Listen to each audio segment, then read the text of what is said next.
two, one. Hello and welcome back to the Peck Pack podcast. We are less than 2 weeks away from our wedding and we're super excited. Super excited. I don't know. I mean, it's whatever. No, No, I'm just kidding. I'm it's so not excited whatever. too. I've been like jumping up and down every time somebody brings it up. I'm like, "Yeah, let's go." So, we're super stoked about that and we can't wait. Today, we want to focus a little bit more on our kids. We were asked a question recently about how we're going to talk to our kids about our exes and about marriage in general, which is a big concept, especially for his kids who are a little bit older and have more understanding of what's going on right now. So, marriage and our exes. Do you want to start? Yeah, for sure. I think when divorce first happened, when their mom moved out of the house, they were pretty confused. They're like, "When's mom coming home? When's that gonna happen?" And so I think it's so important to be able to sit down, and it varies with different age kids depending on where you're at with your kids.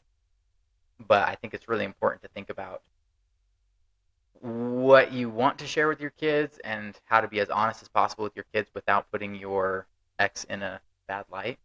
I think that's really important. So with my personal experience, when my ex moved out, my kids, yeah, they were, especially my 7-year-old girl. She was like, "Where's mommy? When mommy coming back?" And when she realized that mommy wasn't coming back, then she had a hard time adjusting. She was like up late crying at night, like, "I miss mommy," and always calling out for mommy, always asking for mommy. And it wasn't that she didn't like me or didn't like being home with me. It was just she, like, a big part of her had been taken away. And I was really blessed during the first year of separation. I think my ex was trying to figure out her life and figure out what she was doing, and she didn't see the kids as often as maybe I would have liked, or maybe I'm not sure exactly if I wanted her to see them or not. But I kind of went back and forth. Where it's like, it'd be nice if she just disappeared altogether, but I also want her to be a part of the kids' lives, and so it's always been this kind of big battle. And so in the divorce agreement, are we had to take like a parenting class that talked about, make sure you're saying good things, or not being judgmental or mean about your ex in front of your kids. Don't, like, it was literally a requirement that, while you're going through the divorce process, you do not talk bad about your ex. And I did my very best.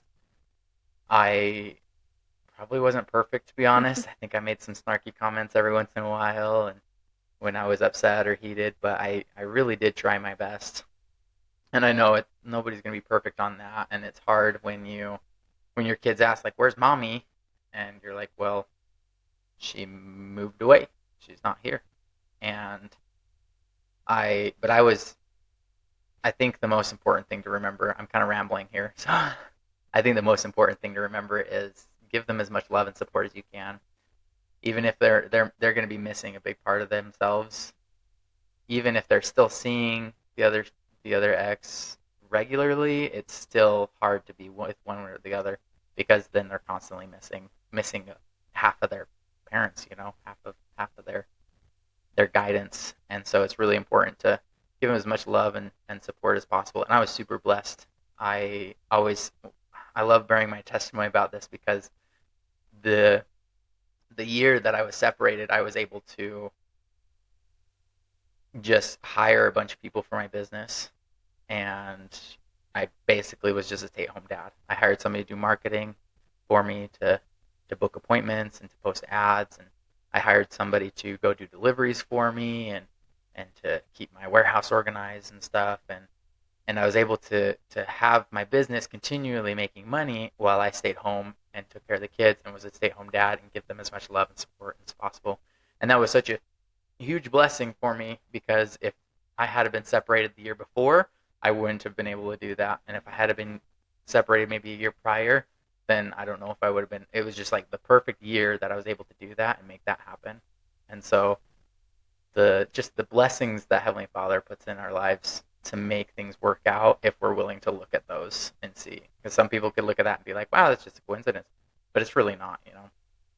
And so, yeah, I think I definitely wasn't perfect at it, but it was so hard because sometimes the kids would come home from their mom's house and they would be like, "Oh, mom said this about you, and mom hates you, mom doesn't like you," and it was really hard to realize that those things were being said about me, and I just had to prove them wrong in the best way possible by being loving and kind and supportive. And so eventually went down to it started going from mommy said this about you to mommy said this about you, but it's not true because I know that you're a great guy or you're an amazing daddy. And so it was really, really sweet to hear that and to see my kids recognize that. And I think over time the kids will see, they'll see it's okay to see that you're struggling and let your kids know that. And, but no, let them know that you're trying and you love them completely and totally. I'll take a break from rambling and let Mallory share some of her ideas, and then maybe we can bounce back and forth. So I took the parenting class too during my divorce. It was required where I'm from too. So I think that helped to remind me the same thing. My daughter was a lot younger during that time. She was only about 18 months old, but it was still the impact that words and feelings had on her, that was still big. So I was very careful to not speak badly about her dad in front of her or in general. There were times where I had to vent and process things, but in general it wasn't helpful to speak badly about him. So that was a big focus for me.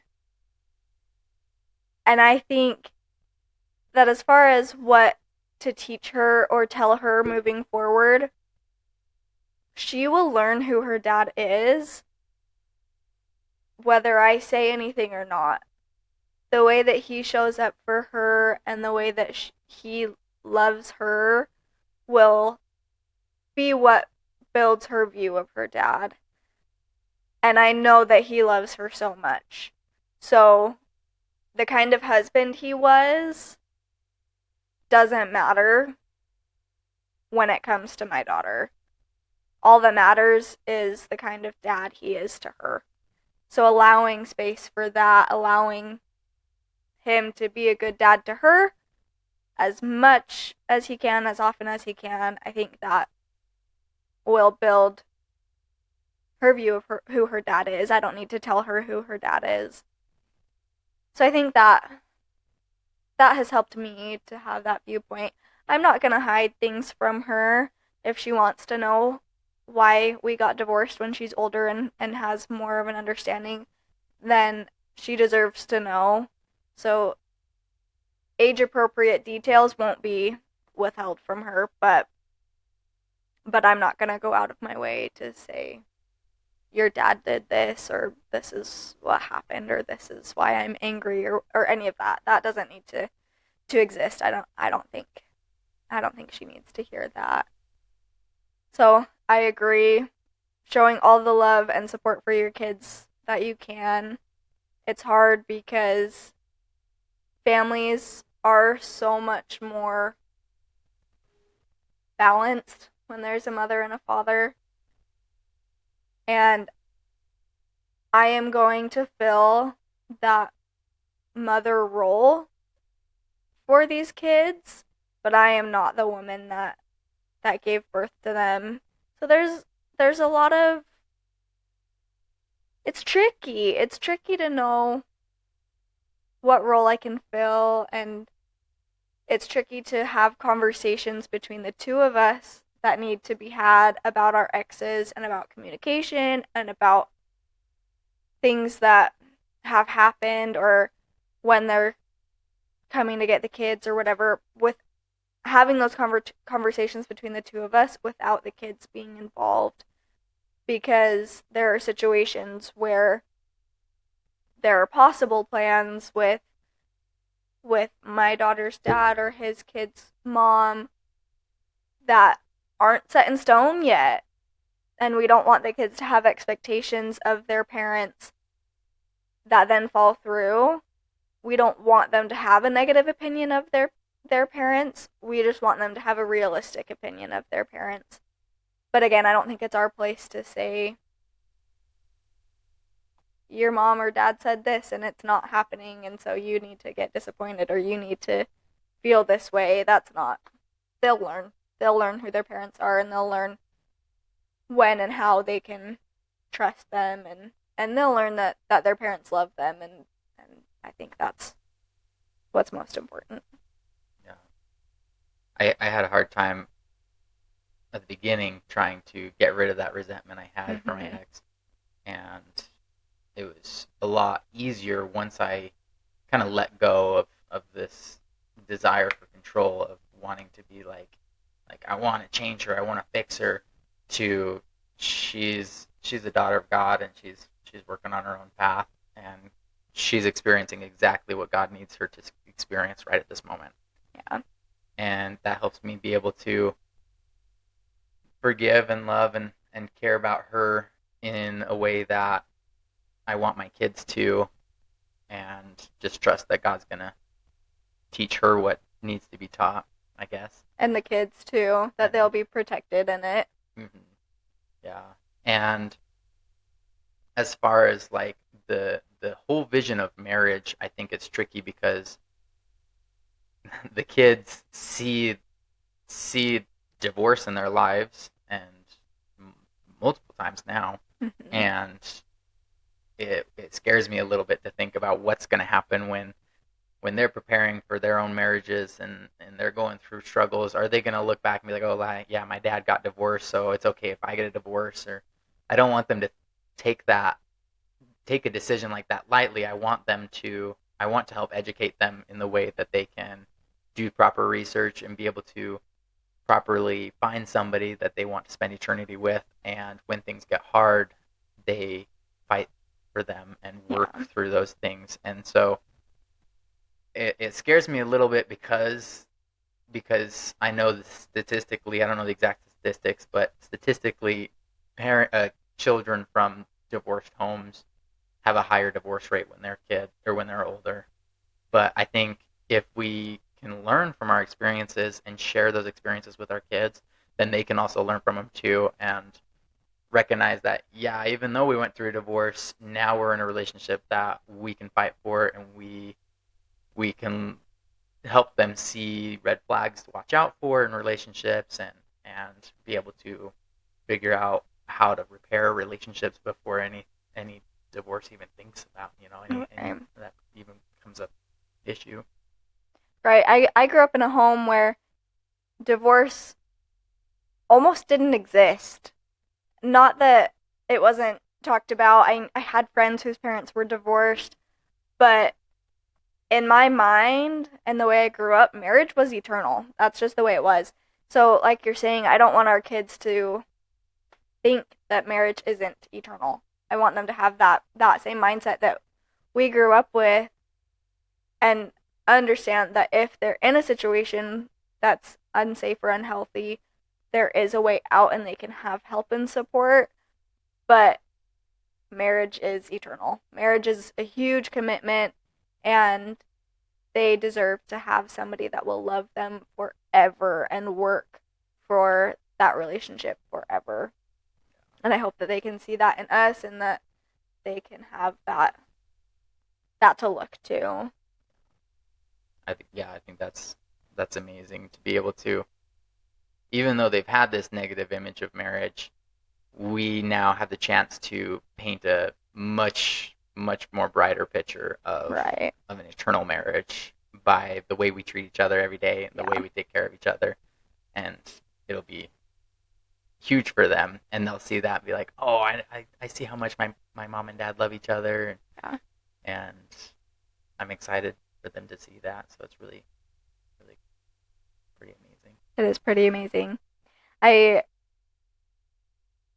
in the process of meeting your kids and then falling in love with them and getting engaged, they've asked me a lot of times, "Are you gonna break up with my daddy?" And over again, I've said, "No, I'm not going to. I'm not going to." But promises to these little kids who have had their hearts broken over and over again might not mean a whole lot. And so I'm hoping to, like we've been able to do for each other, help build trust again in the idea of promises and in the idea of marriage and commitment, to prove to them and to continue to prove to you that I'm not going anywhere and that marriage. She has to reassure me all the time. But the same for you. It's hard to trust, and I know that it's the same for them, but I'm not going anywhere. Me either. And I think that we can build that faith back up in marriage for each other and for the kids. They can believe in an eternal marriage again. Yeah, I think it's important. The kids, they do have like the same feelings we do. They have those same fears and those same anxieties. Divorce affects them just as much as we do, or maybe even more. You know, at that young age. And so yeah, being that support and that love and we've been really blessed to be able to build a marriage, or hopefully build a marriage. No, we will. There's no hopefully, there's definitely, and they'll be able to see that. And some people are still like single parents are still in that stage where their kids don't have that experience, but it's still super important to teach them the importance of marriage. Let them know why it's so important, and hopefully if you don't feel like it's important in your life, you can think about like I struggled for a little bit when Mallory and I started dating, because I dated around, but I wasn't really interested in getting remarried. I was like, I've been married twice, it's failed twice, I'm just done. And I had this really cool experience about, as I prayed to Heavenly Father, I was like, help me find the desire or find the value in an eternal marriage. And I was driving on a delivery one day and I saw this old couple. They were probably 70, 80 years old, but they were out loading tree branches in their truck together, and they were just so cute and so sweet. And I just looked at that and I'm like, I need that. Like, I need somebody when I'm old. I need somebody to do things with. I need somebody who's going to rub my back when things are hard. Somebody who's going to give me hugs when I'm sad. It's and somebody who's going to be committed to me and there permanently anytime I need it. And that was such a powerful experience for me, and I'm excited to share that importance to my kids. Be like, yeah, my marriage is amazing. And not that it won't have its hardships or trials, but if we're both willing to push through and work on things together and grow together, then it will continue to be amazing all the time, and we'll be that cute old couple. So, yeah, we're not perfect at it. There's still a lot of things as far as the kids go that we need to be better at, but I'm trying to be good at listening to their emotions, recognizing what they need, and being attentive when they speak. Yeah. And being open to learning new things. Both of us are constantly reading books about parenting and marriage and all sorts of things. So we want to learn how to be better for each other and better for our kids. Absolutely. I just finished reading Viral Parenting. It's about how to manage and take care of your kids in a world of social media and technology, and there's a lot of, I took notes and then took them to Mallory and I'm like, hey, I want to do this in our household, and so one thing we're doing now, I think it's really cute, is we're making a chore chart, which we've never had before. I've just kind of been like, hey, the living room needs to be cleaned, clean that before you go play with your friends or whatever. now we're creating a chore chart, but we're gonna rename it the service chart because it's every time you do a job or clean something in the house, it's service to your family. And so by serving people, I think that's the quickest way to finding love for each other. And so we're teaching our kids to serve each other, and so that way they can be excited about, yeah, I served my family by doing the dishes, or I served my family. And we'll also have a little jar too of extra service opportunities or chores, or we can also do outside service activities to help the kids build up that love and appreciation for everyone else. And I think especially when it comes to our exes, I think it makes a huge impact because there's a lot of times that I'll send them to their mom's house, and I'll be like, hey, make sure you do something nice for your mom today, or give your mom a hug today. And I think even if she's going through a hard time, having that love and support from her kids is super important. And I think it helps build both her and the kids up. And I love that experience. Yeah. I think there's a lot for us to learn still, and a lot for us to teach the kids about marriage, and we have a lot to work on as far as how we treat our exes and communicate with our exes. But I think we can continue to be an example for the kids, and the kids can continue to be an example for us. They teach us new things every day. But I am proud of where we are, and I'm happy that we get to get married so soon. Me too. I know we've kind of been on the fence kind of about whether it's been weird to teach the kids to call you mom or stepmom or just Mallory. I'm curious if you have a preference, or anyone listening, if they have a preference, or if they think it's disrespectful if your kids call you mom, if you're like a stepmom. I want to hear your thoughts on that. So I don't have a problem with them calling me Mallory or mom. Sometimes they call me mom by mistake and don't even notice it. Sometimes they call me mom and correct themselves and then call me Mallory. Our 7-year-old, she calls me mom on purpose more often than anybody else does, but she also is the one that gets mad at me the most. So I think she's not sure how she feels about me all the time. But my biggest problem with them calling me Mallory is my daughter will start calling me Mallory instead of mommy, and she needs to call me mommy. That's where I draw the line. She is not gonna call me by my first name. That's not okay with me.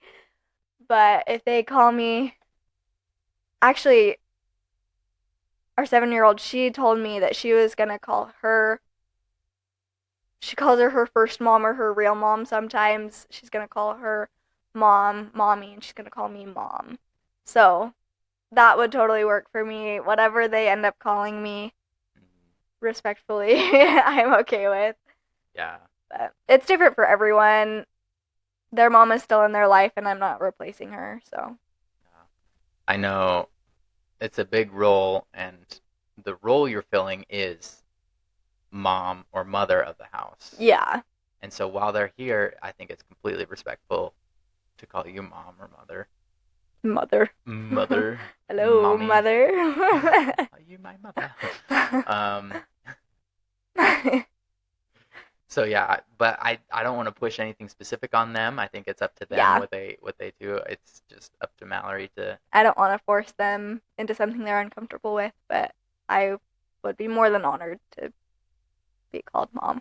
Yeah, you just have to earn that spot by Yep. by being a great mom to them, which you're doing a great job. So even though you don't even live here yet, kind of feels like it. So Yeah. and it's pretty great because every day, I don't know if I've told this in a past podcast, but she lives currently in Santa Quinn. She rents a room there, and in a city over there. We'll bleep that out. You don't know where you live.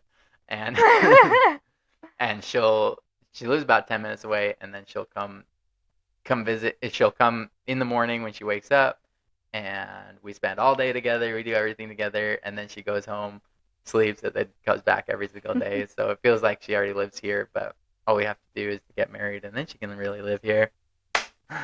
So, but on a completely random note, well, I guess it's not random, but on a different note, we got new mics today, so hopefully they work. Yes. Thank you. Our friend reached out and offered them to us, and we're super grateful for the generosity and for the new toys. Yeah, and it was another great miracle. Yep. You know, another sign that Heavenly Father wants us doing this. He's like, here's the equipment you need, here's the time you need, here's the topics you need, and it's been super great. And we appreciate everyone who's been supportive, and we've had some people continually reach out and thank us for our input, and I've been able to use our podcast to help other people open up. I met a total stranger the other day and was able to. They asked me about my podcast and what we talk about. I talked about how we talk about pretty much everything from being divorced and going through divorce and single parenting and finding a new relationship and parenting kids and merging families. And she was really interested because she was going through a divorce at the time, and I was able to sit there and even though she was quite a bit older than me, I felt being able to connect with her situation to be able to help her with what she needed. And it was so amazing to be able to be like, yeah, you're not alone. Like, there's so many people out there that are going through trials, they're going through hardships, whether it be divorce, single parenting, or even just having a hard day, you know. It's so much easier to reach out to people when you recognize that they're going through stuff too. And so I was able to sit down or talk with her and her kids who are also kind of struggling with the divorce, and was able to give them some reassurance and to give them the support and visit with them. And it was a great experience. And I wouldn't have been able to do that without this podcast, without first being able to be like, yeah, this is something I do. And it opened that door. So, and even if we don't reach 1 million followers, and even if we can help one person, that's our intent, one person at a time, and help those people that we can. Is there anything else you wanted to add for today? We're happy to be here. Yeah. We're excited to get married. We love each other. We love our kids. Yeah, we do. This is the 5th episode. I'm so excited we've made it this far. And if you're enjoying it, make sure you like, follow, and share our stuff so that we can reach as many people as we can and help as many people and let everyone know that you're not alone. We got you. And if you have any questions or any topics you want to suggest, as always, reach out to us, DM us, comment to us, whatever you need. Or even if you don't want us to talk about your questions but just want somebody to give you some words of reassurance, just let us know, you know. We're here for you, and we appreciate you. So, thank you. And have a great holidays if it's not too late. I know. We'll see when we post this. Yeah, we'll probably be married.